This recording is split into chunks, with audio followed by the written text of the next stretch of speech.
আসসালামু আলাইকুম রহমতুল্লাহ। একটা ভীষণ অন্যায় এবং রাজনৈতিক বন্যার শিকার হয়েছি আমরা।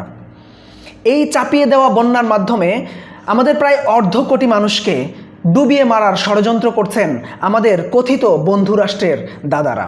অন্যান্য আপদকালীন সময়ের মতো এবারও সবার আগে সর্বপ্রথম সহযোগিতার হাত বাড়িয়ে এগিয়ে এসেছেন এদেশের সাধারণ আলিম সমাজ। এদেশের সাধারণ নাগরিক থেকে শুরু করে আলিম সমাজের প্রত্যেকেই তাদের নিজ নিজ জায়গা থেকে সামর্থ্যের সবটুকু ঢেলে দিয়ে এগিয়ে আসছেন বন্যার্ত মানুষের সহযোগিতায়। সকলেই কাঁধে কাঁধ মিলিয়ে চেষ্টা করছেন কত দ্রুত সময়ের মধ্যে কত দ্রুত এই বিপদগ্রস্ত মানুষগুলোকে নিরাপদ অবস্থানে ফিরিয়ে আনা যায়। আমরা তো এমন একটি বাংলাদেশেরই অপেক্ষায় ছিলাম।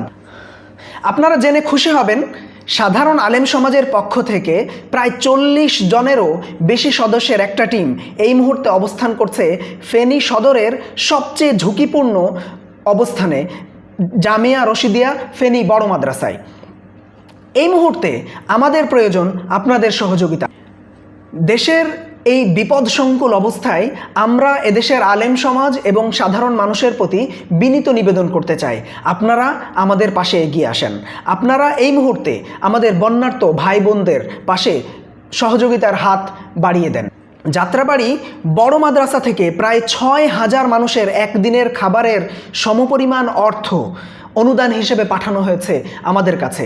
ঠিক একইভাবে আমরা আপনাদের কাছে বিনীত নিবেদন করতে চাই, আপনারাও আপনাদের জায়গা থেকে সর্বোচ্চ সহযোগিতার হাত বাড়িয়ে দেন এবং স্ক্রিনে দেখানো নাম্বারে যোগাযোগ করে ত্রাণ এবং আপনাদের সহযোগিতার অর্থ আমাদের কাছে পাঠিয়ে বন্যার্ত মানুষের সহযোগিতায় তাদের পাশে দাঁড়ানোর জন্যে আপনারা এগিয়ে আসেন। ইনশাআল্লাহ আমরা ধৈর্য হারা হব না। ইনশাআল্লাহ আমরা আমাদের স্বপ্নের বাংলাদেশ গড়ে তুলব। আল্লাহ তাআলা আমাদেরকে তৌফিক দান করুন। আমিন।